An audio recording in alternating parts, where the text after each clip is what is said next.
Hi guys, JesterArke back again in Mordheim Warband Skirmish. Okay, I mentioned last episode that we're going to stop following the Jester's Dagger around for a little while. We're going to take a look at another warband. So let's go into load warband, and you can see I've created a Mordheim force. We're going to be using them for the next, theoretically the next 7 episodes is what I'm thinking about doing. Now before I load into that, we're going to go down to the empty slot and select new. I just want to do a comparison so we can see what we're getting into. So the Reichland guys, our Jester's Dagger team, the captain got a +6 to his leadership range, and their marksmen gained +1 to their ballistic skill. So as the Mordheim forces, it goes all on the captain. So the captain's going to get +1 stat increase to his strength and +1 wound. So he's going to be starting off that bit stronger than everybody else. And you can see they get no shooting skills. That isn't to say that they can't shoot. They can. They will still be, if you choose a marksman, they will still be starting off with the ability to use a bow. They can also learn to use the throwing knives and all the rest of it. They just don't get access to any of the added skills. They won't learn to shoot twice. They won't learn trick shot, eagle eye, any of those sort of ones. So let's go and take a look. Okay, first of all, we're going to name our new peeps. So any of you who are playing this game already may have seen these guys pop up here and there. Grim Tidings. Grim Tidings is the name of the test warband that I was initially using. They will be our Mordheim group. So let's go to the tavern and hire some people.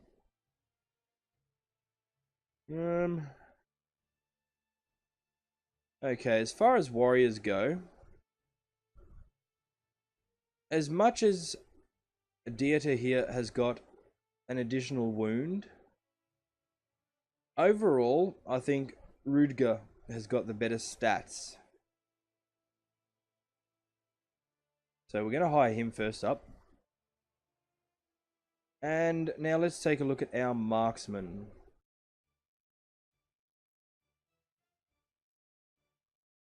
Excuse me, flipping back and forwards. Okay, I'm going to go for Axel. Mainly because he's actually got... he's got 1 point less on his ballistic skill, but he has got the additional wound, and he has actually got a higher weapon skill, which means we can still equip him, like we will still be equipping him with a main weapon besides the bow. So let's hire him as well. Now we'll go into camp and see what we can get for them. One thing I plan on doing as well, the captain. He starts off at level 14. As you can see, it's 105 experience points before he gets his next level.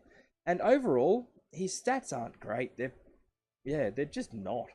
So we'll probably dismiss him at the end of the first fight, or once we find a suitable person to replace him with. Okay, let's get our warrior equipped. We don't have a great deal of coinage to spend. Okay, he loses 15 initiative on that, but the opponent's maximum defense is 20. That's not really a thing to begin with, to be honest.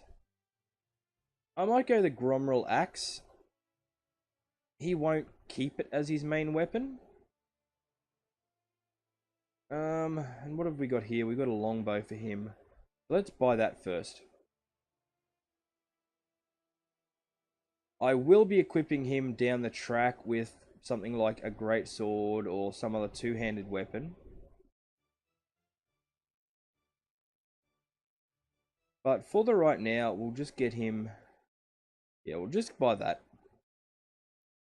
And that gives us 22 points to buy something for him. 35 on crit and 10 on parry.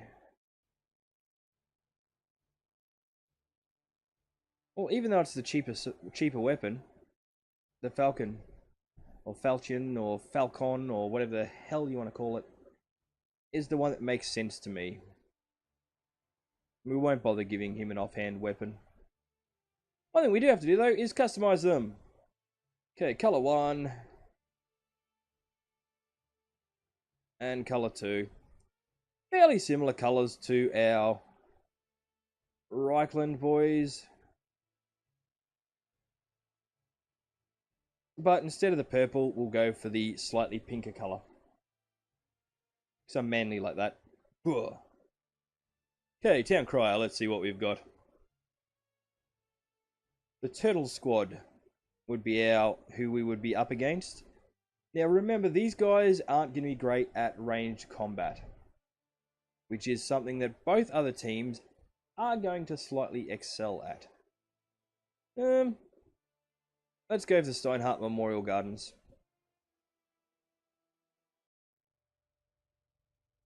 Righty-o. Oh, and the enemy gets to go first. Lovely. So we've got our captain for now. Let's see what's around. We've got Wordstone over there. So over there is where we're going to try and go.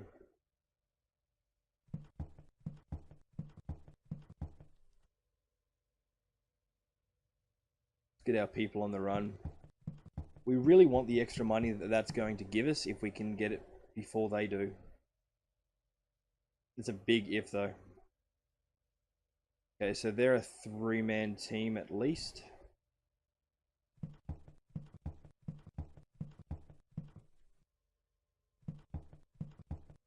Okay, the fact that he's coming down that way is a good thing. It means one less person running for the Wordstone. Now we don't want him stopping sort of in the middle or on the bridge. That should be a... Okay, because this way our warrior can slip up between him. Or between him and the other side of the wall. Theoretically. No, because the marksman's going to get to go first anyway. Never mind. Let's put him there. So we're going to make our defensive stand, I guess, on the same island that the Wordstone's currently on.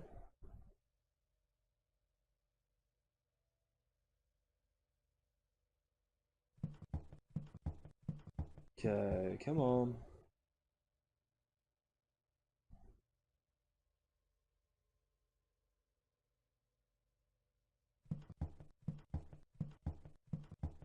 If you do have enemies coming at you from basically that island, if you can bottleneck that tiny little bridge with archers or with basically at least as a good warrior, like I've done it quite a few times with the daggers with Volker Das Blut, because he does take a beating. He can quite happily hold that bridge while my other forces get around and basically snot whoever's coming at me.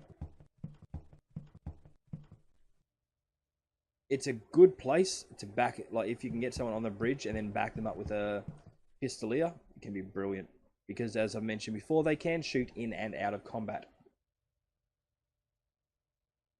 And it looks like we will get both of these shards, which is fantastic because the money will be useful. Especially because we are going to replace that captain. Realistically, what he starts off with, he's not worth the added level that he's got, to be honest. Well, I don't believe so anyway.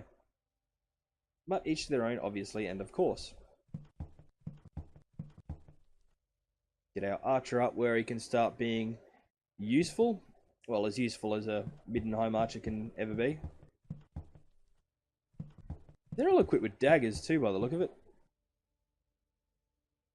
It's fine by me.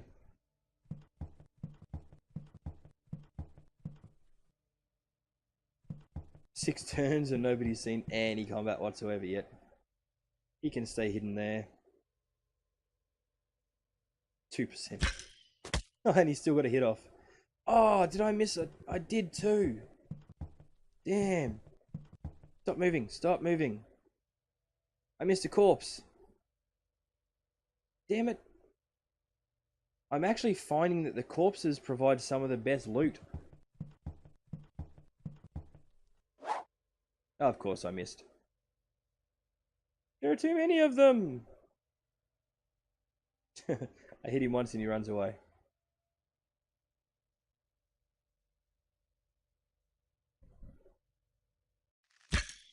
There we go. Wow, I'm so used to playing with my other team that... Oh, he's running away too. Bloody hell. Too used to playing with my other team, so combat is seeming really slow in this. That's the other reason I like the Grom Relax. When it hits, it tends to hit pretty well. Oh, stuff it. You can come out here. He'll probably get charged, but that's okay.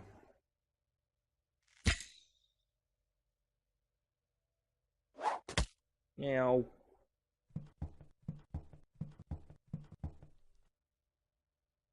Don't underestimate daggers. I will say that right now.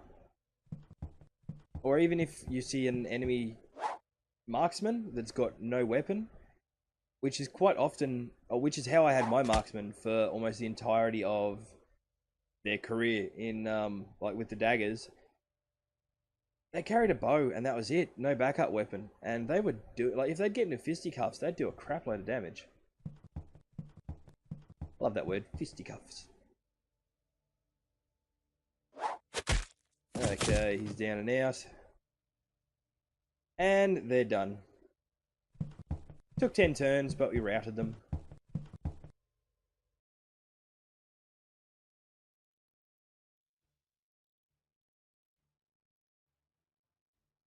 Lovely. Okay, let's take a look in the tavern and see what they've got. Okay, I want him.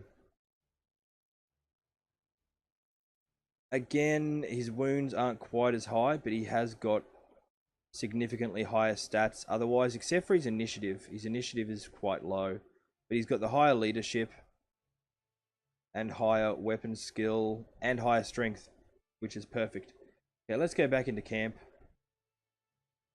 Hey Cap, how you doing? I just need to borrow that for a sec. And oh, I so want that sword. And I just need to borrow that for a sec. And by the way, you're fired. So Rudgar is now our team captain.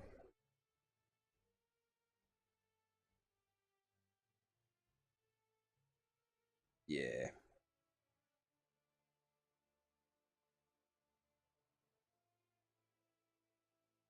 Let's get him equipped with the captain's old sword. And we've got even less money than we had before, but that's okay. And there we go. Rightio, we've got time for one more fight. Reichlanders again. Yeah, what the heck. We'll go with the Crimson Lights.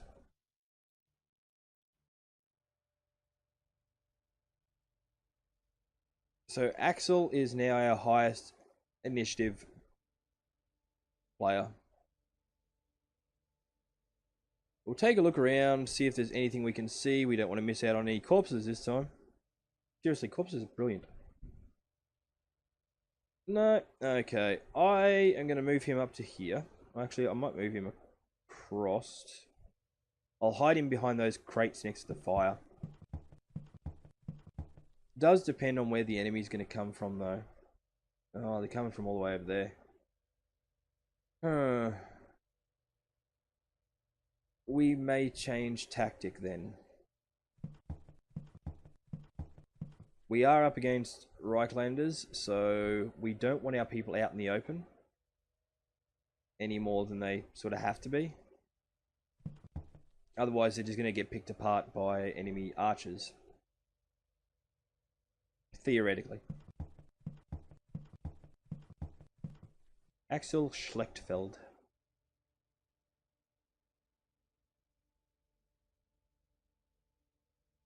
Now, we are going to move him up a fair ways. Doesn't look like a very defensible position, but we will be putting him into hiding very shortly. Same with him.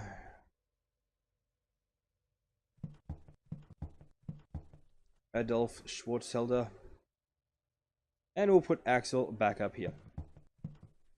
Or back up on a second story.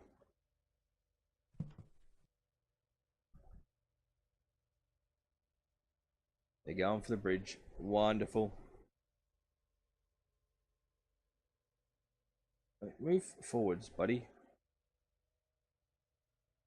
Have I got a hidey spot? I do. No, let's put you there.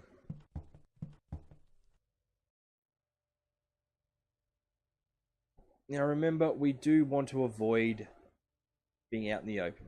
So let's put all 3 of our people into hiding. Here comes their first archer. General tactic here, I'm thinking, is going to be keep hidden, and then where possible, get over into that bit. Where possible, sort of close the gap as fast as, like, if you can close it in a single turn on a single charge with an archer, then you do so. Okay, they've got a hammer and a shield, which is going to make things harder, but not impossible. Let's see if we can't soften him up. No, with shots like that we won't.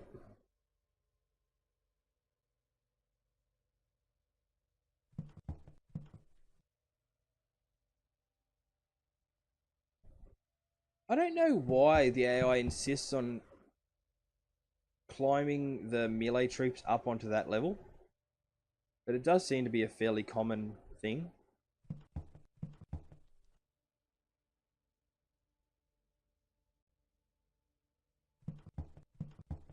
Nice.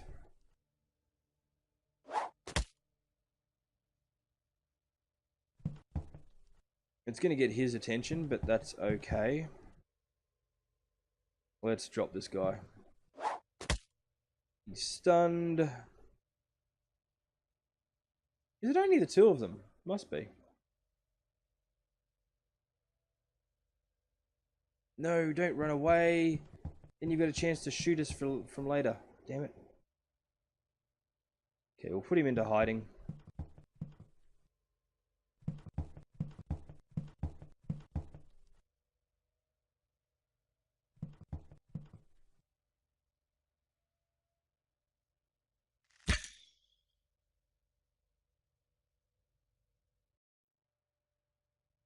Okay.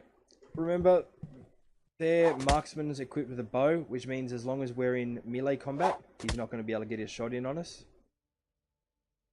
But it does mean our marksmen can't get a shot in on them either. So just sort of keep that in mind, I guess. And because of that, let's just move him forwards. Who knows, he might get a chance to run in and punch someone in the head.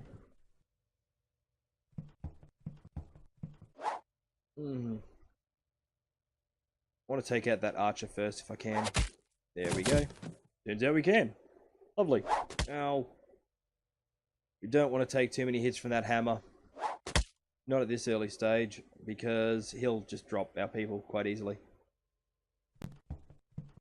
Sort of a trade-off, like, it seems the swords do a lot more, like, they seem to hit more often, but on the same note, hammer's going to generally hit a bit harder. Same with the axe. And he runs away. Wonderful. Our new captain has leveled up. And we found a little bit of money. So let's go to the camp and see what we can do with him. First thing I want to do... So he starts off with the extra strength, and we'll give him the wounds increase. So next turn with him, we're going to want to give him probably the resilience to get his defense up. And then what we're going to do, same as we did with the daggers captain, we're going to go Wordstone Hunter, Streetwise, and then Haggle. Now, one thing I want to quickly show you guys, as mentioned at the beginning, their marksmen, or basically Mordheim troops in general, can learn to use all the different ranged weapons. They just don't have all those extra skills that the other factions do. On the same sort of note, I guess, the Marienburg guys, they basically get just those 2 skills. They don't get the other, what is that, 6. You know, each group's got its trade-offs, so... But that's pretty much where we're going to end off this first episode of our new warband. So, there you go. That's our captain, and that is the captain of Grim Tidings. So, yeah, feel free to hit the buttons of appreciation down the bottom. Thank you very much for watching, as always. This is JesterArke, and this is Mordheim Warband Skirmish.